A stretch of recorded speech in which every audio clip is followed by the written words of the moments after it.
Yesu asifiwe. Asanteni na kwaherini. Mungu awe nami daima na Mungu awe nanyi daima. Katika jina la Mungu Baba na Mwana na Roho Mtakatifu.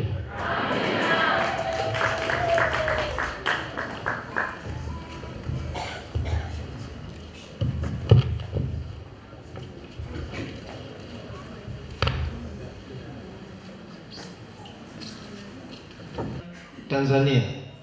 Kiapo cha utii kwa askofu mkuu. Katika jina la Mungu. Amina. Mimi Reverend John Msuma Nyaitara niliyechaguliwa kuwa askofu wa Dayosisi ya Tarime. Ninaahidi kwamba nitashirikiana na kukutii wewe Maimbo kwa mapenzi ya Mungu, askofu mkuu wa Kanisa Anglikana Tanzania, nao watakao kuja baada yako. Mwenyezi Mungu unisaidie. Amina.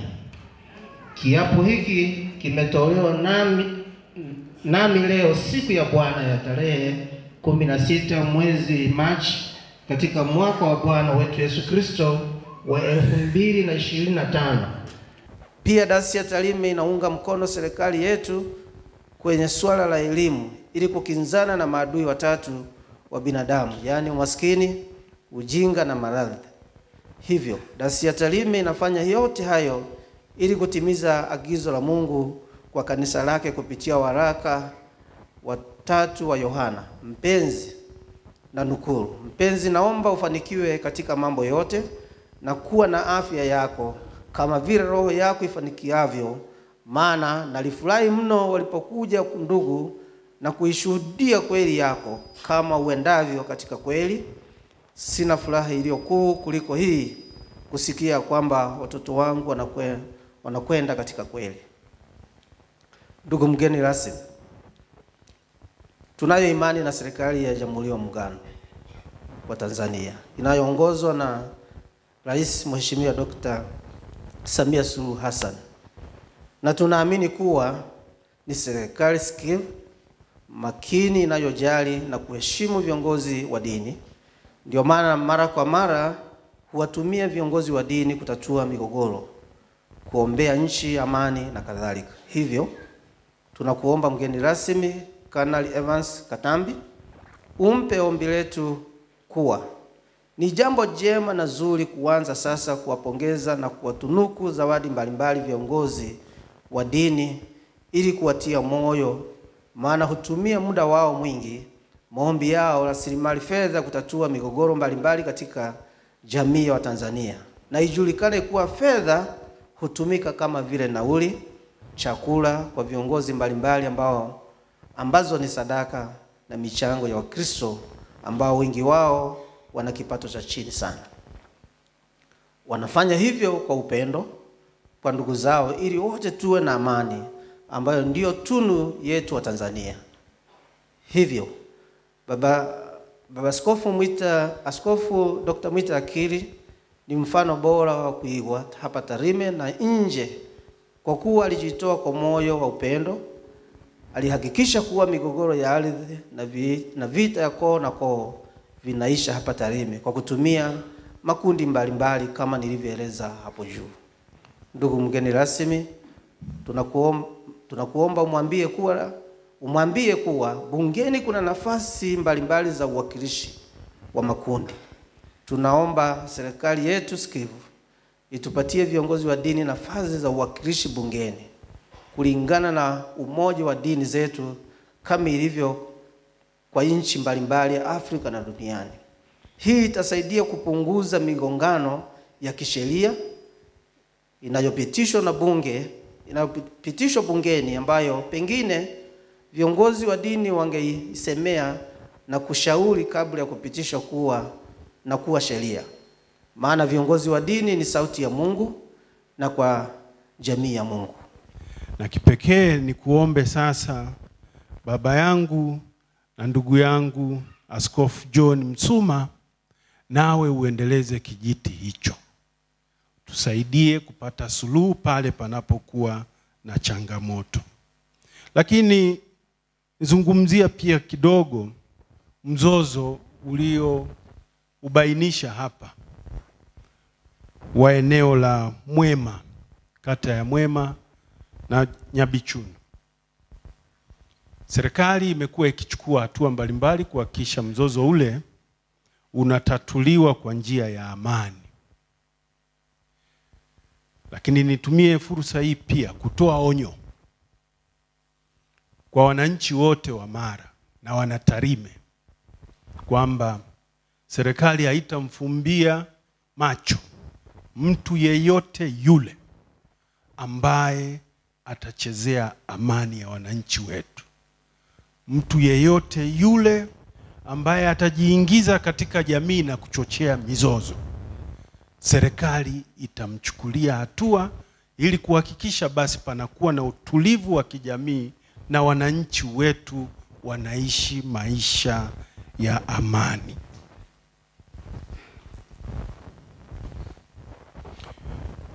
Wapendwa katika Bwana, niseme tu serikali inatambua na kuthamini kazi kubwa iliyotukuka inayofanywa na maaskofu.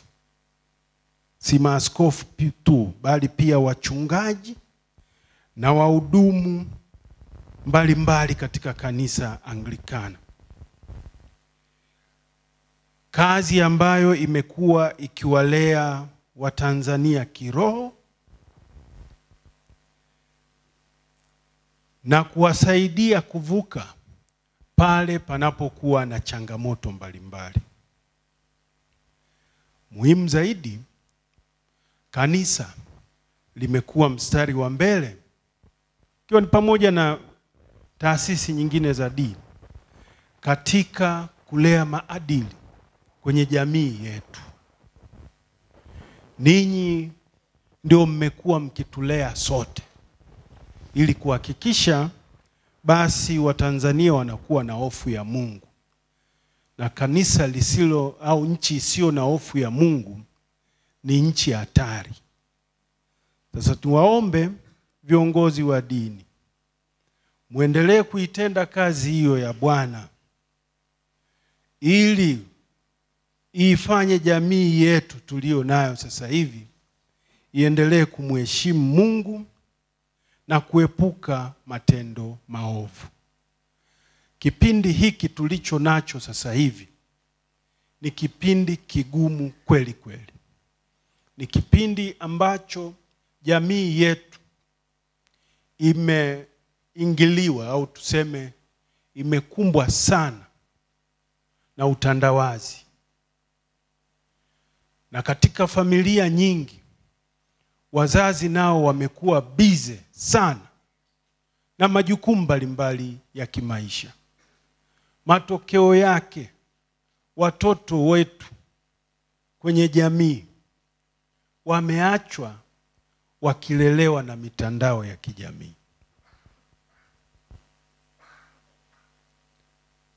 Matokeo yake ni nini sasa? Tunapata kizazi ambacho tusipoingilia kati mapema tutakuwa na kizazi cha ajabu kweli kweli siku si nyingi. Hivyo sote kwa pamoja, ndugu zetu viongozi wa dini mkituongoza, tunaomba mtulee na muilee jamii yetu katika maadili kwa mbinu zote. Zama tulizo nazo ni hatari kuliko kule tulikotoka. Tuinyang'anye mitandao ya jamii jukumu la malezi ya watoto wetu.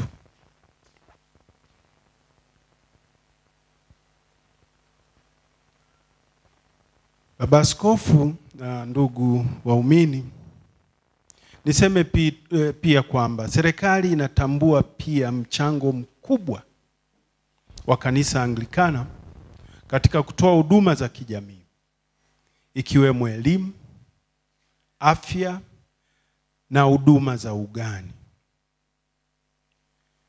huduma za ugani, extension services, kwenye sekta za kilimo na ufugaji. Mchango huu wa kanisa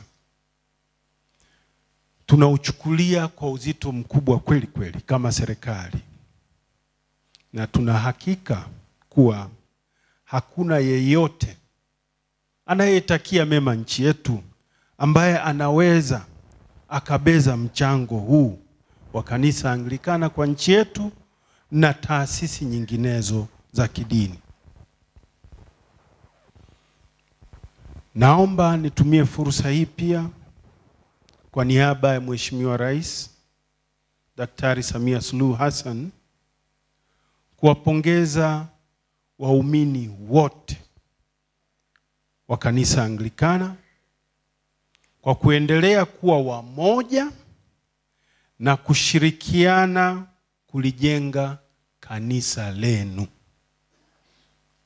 Sote tunatambua kuwa jukumu la kujenga kanisa ni lenu, na ni dhahiri kuwa bila ushirikiano madhubuti baina ya viongozi wa kanisa, wadau mbalimbali waliopo na waumini wote kwa ujumla, kanisa haliwezi kuwa na mshikamano.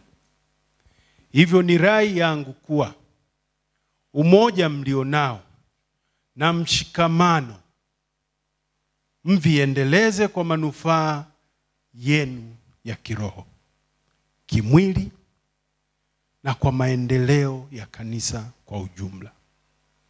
Pia niwaombe muendelee kushirikiana na serikali ili kwa pamoja tuwahudumie Watanzania.